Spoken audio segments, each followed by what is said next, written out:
তো সবাইকে স্বাগত জানিয়ে শুরু করছি আবার একটি গুরুত্বপূর্ণ হেল্পফুল ভিডিও। তো আজকে আমরা আলোচনা করব 2026 অর্থাৎ তোমাদের এই বছরের মাধ্যমিকের বাংলা প্রশ্নপত্র এবং সেই সঙ্গে সমস্ত এমসিকিউ এসএকিউর অ্যান্সার কি আলোচনা করব। তো প্রশ্নপত্র খুবই সহজ হয়েছে, তো আশা করছি তোমাদের পরীক্ষাও ভালো হয়েছে, তাই তোমরা তোমাদের যে উত্তরগুলো সেগুলো একটু মিলিয়ে নিতে পারো কার কটা ঠিক হলো। তো দেখো তোমাদের এই প্রশ্নপত্র যে ফ্রন্ট পেজ সেটা এভাবেই করা হয়েছে তোমাদের জন্য প্রতি বছরের মতো। 17টি তোমাদের এমসিকিউ করতে হয় প্রথমে। তো এখানে প্রথম যে এমসিকিউটি রয়েছে সেটি হচ্ছে যে ছদ্মবেশে সেদিন হরিদার রোজগার মন্দ হয়নি। তো কোন ছদ্মবেশে?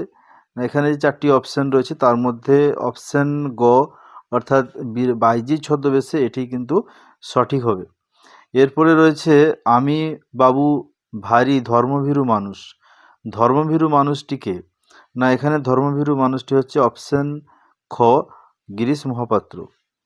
3 নম্বর প্রশ্ন, অমৃতের মতো ছেলে পেলে ইসাবের বাবা কতজন পালন করতে পারেন?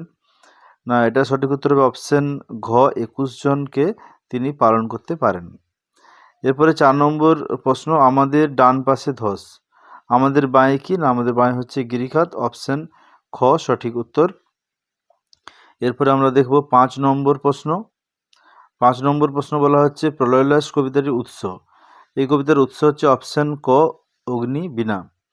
এরপরে কুম্ভকর্ণের দেহ কোথায় ভূপতিত? না, কুম্ভকর্ণের দেহ অপশান গ সিন্ধু তীরে ভূপতিত। 7 নম্বর প্রশ্ন হচ্ছে বৈজ্ঞানিক সাহিত্যে যত কম থাকে ততই ভালো, কি কম থাকলে ভালো হয়? না, এখানে অপশান গ পরিভাষা। 8 নম্বর প্রশ্ন, নিবের কলমের মান মর্যাদা বাঁচিয়ে রেখেছিলেন একমাত্র সত্যজিৎ রায়, অপশান ঘ সঠিক হবে। 9 নম্বর প্রশ্ন, পরিভাষার উদ্দেশ্য হলো? সঠিক উত্তর অপশান গ ভাষার সংক্ষেপ ও অর্থ সুনির্দিষ্ট করা। 10 নম্বর প্রশ্ন, রামের চেয়ে শ্যাম ভালো খেলে।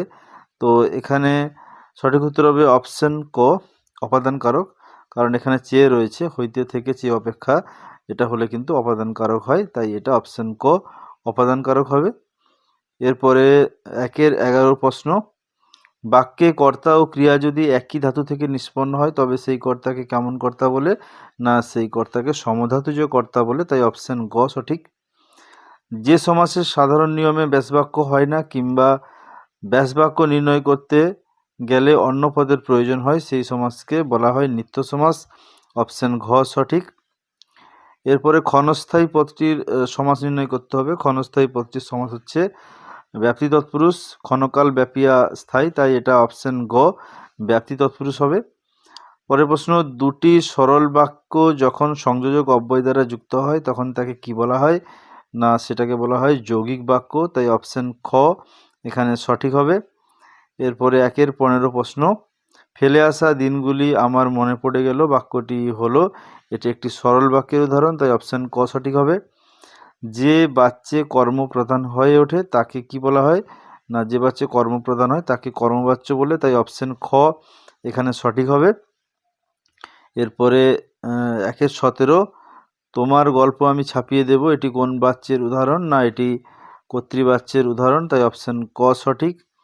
তো 17টি এমসিকিউ হয়ে গেল। এরপরে রয়েছে এসিকিউ। এসিকিউ তোমাদের 19টি করতে হবে। তো দেখো তোমাদের প্রথমে রয়েছে 4টি প্রশ্ন করতে হবে এখানটায়। কি আশ্চর্য চমকে ওঠে ভবতোষ, ভবতোষের চমকে ওঠার কারণ কি? না, এখানে ভবতোষ চমকে ওঠে সেখানে বিরাগীর ছদ্মবেশ দেখে হরিদার, এই কারণেই কিন্তু ভবতোষ চমকে ওঠে। এরপরে অমৃতের বয়স কত? অমৃতের বয়স হচ্ছে 9.5 বছর। তারপরের প্রশ্ন 2-এর 1-এর 3, যেটা হচ্ছে এই ভীষণ মধুর শব্দ শুনিতে শুনিতে সর্বাঙ্গ অবসন্ন হইয়া আসিয়াছে, কোন ভীষণ মধুর শব্দ উদ্দিষ্ট ব্যক্তিকে অবসন্ন করেছিল?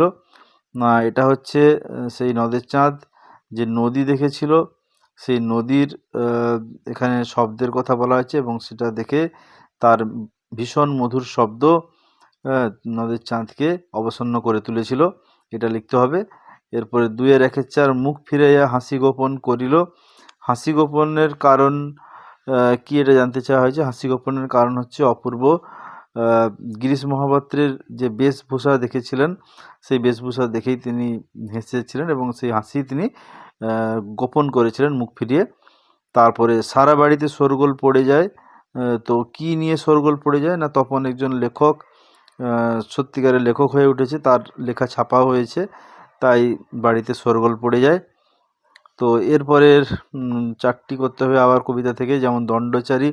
এখানে দণ্ড মানে জানতে চাওয়া হয়েছে, দণ্ড হচ্ছে দণ্ড মানে কত সময় বলেছে এখানটায়, তো এখানে সঠিক সময় হবে 24 মিনিট।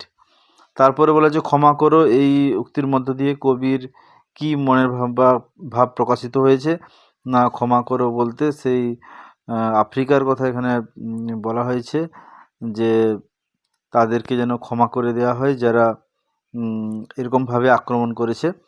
তারপরে প্রণমিয়া ধাত্রীর চরণে, এখানে ধাত্রীর পরিচয় দাও না, ধাত্রী হচ্ছে দেবী লক্ষ্মী ছদ্মবেশে রয়েছেন এবং প্রভাষা রাক্ষসী রূপে যিনি রয়েছেন তার কথা এখানে বলা হয়েছে। সমস্ত সমতলে ধরে গেল আগুন, এখানে আগুন ধরার কারণ কি না, অশোকে একজন কবিতায় যে এখানে যুদ্ধ পরিস্থিতির কথা বলা হয়েছে, যুদ্ধ পরিস্থিতিতে সমস্ত জায়গায় আগুন লেগে গেছিলো, সেই কথা এখানে বলা হয়েছে। তারপরে আমাদের পথ নেই আর, তাহলে আমাদের কি করণীয় না, আমাদের যেহেতু আর পথ নেই কোনো, চারিদিকে বিপদ, তাই আমাদের আরও সংঘবদ্ধ হয়ে আমাদের বেঁধে বেঁধে থাকতে হবে। আরও বেঁধে বেঁধে থেকে এটা নেওয়া হয়েছে তোমাদের। এরপরে একটু বড় প্রশ্ন রয়েছে, বড় প্রশ্নগুলো 3 নম্বরের যে বড় প্রশ্নগুলো রয়েছে এগুলো খুবই সহজ এসেছে। তুমি সবল, আমি দুর্বল, তুমি সাহসী, আমি ভীরু।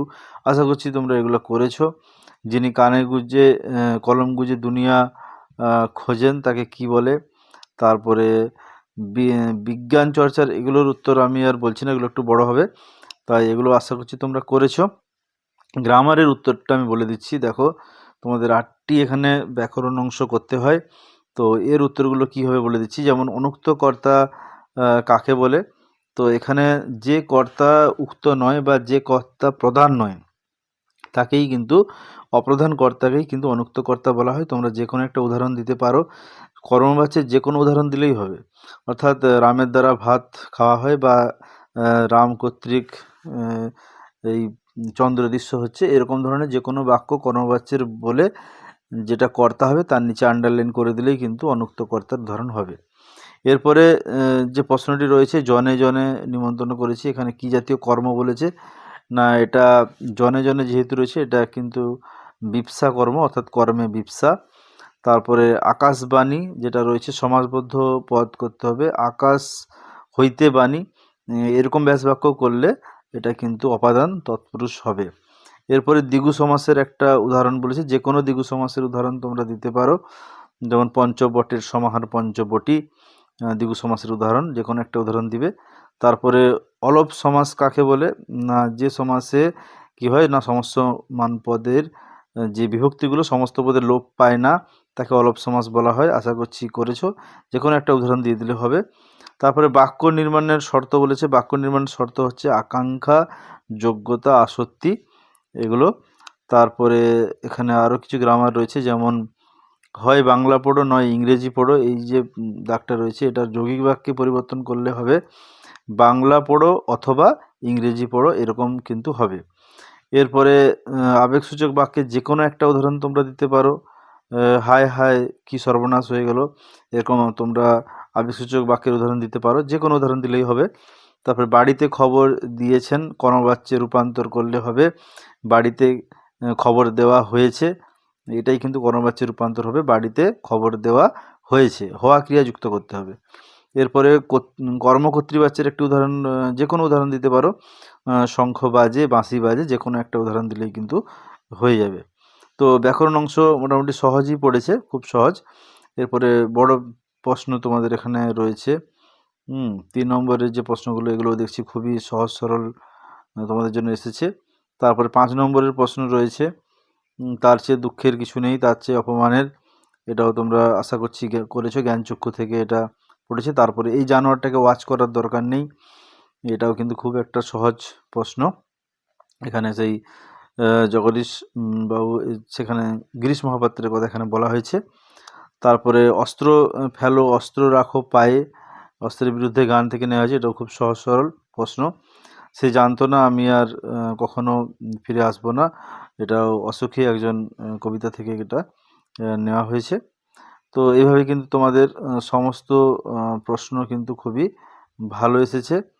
এরপরে তোমাদের এখানে যে ৬ দাগ যেটা রয়েছে, আশ্চর্য সবই অবলুপ্তির পথে, এখানে কোন কোন জিনিস অবলুপ্তির পথে, কলমের কথা বলা হয়েছে, সেই যে কলম যে অবলুপ্ত হয়েছে এবং সেই কতগুলো কলম কিভাবে অবলুপ্ত হয়েছে সেগুলো লিখতে হবে। তারপরে আমাদের আলংকারিকগণ শব্দের ত্রিবিধ কথা বলেছেন, এটা বাংলা ভাষার বিজ্ঞান থেকে নেওয়া হয়েছে। ত্রিবিধ কথা কি কি, এগুলো কিন্তু প্রয়োগ করতে হবে, এটা কিন্তু একদম কমন প্রশ্ন ছিল। তারপরে এখানে নাটক থেকে যে দুটো প্রশ্ন রয়েছে, আমাকে তোমাকে আমরা তোপের মুখে উড়িয়ে দিতে পারি, এখানে এটা খুব ভালো প্রশ্ন রয়েছে। আর জাতির সৌভাগ্য সূর্য অস্তাচলগামী, এটাও কমন প্রশ্ন ছিল। তারপরে কোনি থেকে তোমাদের দুটো করতে হয়, এখান থেকেও কিন্তু তোমাদের কমন প্রশ্ন এসেছে, এটা বুকের মধ্যে পুষে রাখুক। তবে আপনার হাতটা বোধহয় বেশি দিন, এটা প্রথমের দিক থেকে নেওয়া হয়েছে, এটা বিষ্ণুধরের উদ্দেশ্যে বলা হয়েছে, এটা তোমাদের ক্ষিতীশ বলেছে এই উক্তিটি। তারপরে ফাইট কোনি ফাইট, এই প্রশ্নটাও কিন্তু খুবই গুরুত্বপূর্ণ এবং কমন প্রশ্ন আছে। এরপরে তোমাদের একটা ইউটিউবই আছে, ইউটিউবিটা ট্রান্সলেটও আমি করে দিচ্ছি তোমাদেরকে। যেমন we are living in an age of science, আমরা বিজ্ঞানের যুগে বাস করছি। Science has discovered and invented many things, তো এই বিজ্ঞান আবিষ্কার করেছে এবং অনেক কিছুই আমাদেরকে দিয়েছে আবিষ্কার করে। তারপরে electricity is one of the greatest gift of science to man, তো এখানে বলেছে যে ইলেকট্রিসিটি অর্থাৎ বৈদ্যুতিক আবিষ্কার হচ্ছে একটি গুরুত্বপূর্ণ আবিষ্কার বা গুরুত্বপূর্ণ গিফট আমাদের জন্য। তো সেটা সায়েন্স দিয়েছে অর্থাৎ বিজ্ঞান দিয়েছে মানুষকে। তারপরে বলেছে যে electricity has almost change the mode of our life, তো এই বিদ্যুৎ কিন্তু আমাদের পুরোপুরি আমাদের মানব জীবনের অধ্যায়টাকে চেঞ্জ করে দিয়েছে, আমাদের জীবনের অধ্যায়টাকে গতিশীল করেছে। তো এই হচ্ছে ইউটিউবই তোমাদের। তারপরে তোমাদের এখানে 10-এর দাগ যেটা রয়েছে, তো এখানে তোমাদের প্রতিবেদন এবং কাল্পনিক সংলাপ রয়েছে। তো আশা করছি তোমরা দুটোর মধ্যে একটা করেছো। তো এই যে প্রতিবেদনটা ছিল রক্তদান জীবনদান, এটা কিন্তু কমন, আশা করছি সবাই পেয়ে গেছো। তারপরে তোমাদের যে মানে রচনার দাগ যেটা রয়েছে, প্রবন্ধ রচনা, খুবই কমন, দুটো তো সবারই লাগবে। বিজ্ঞান মনস্কতা কুসংস্কার, মানে এখানে বিজ্ঞান ও কুসংস্কারই লিখতে হবে। আর এখানে বাংলার উৎসব, এদের খুবই কমন ছিল। তোমার জীবনে একটি স্মরণীয় অভিজ্ঞতা, একটি বিদ্যালয়ের আত্মকথা, এরকম টাইপের প্রশ্ন তো প্রতি বছরই থাকে। তো যাই হোক, তোমরা পরীক্ষা আশা করছি ভালো দিয়েছো, প্রশ্ন খুবই সহজ হয়েছে। তো আজকের আলোচনা এই পর্যন্তই।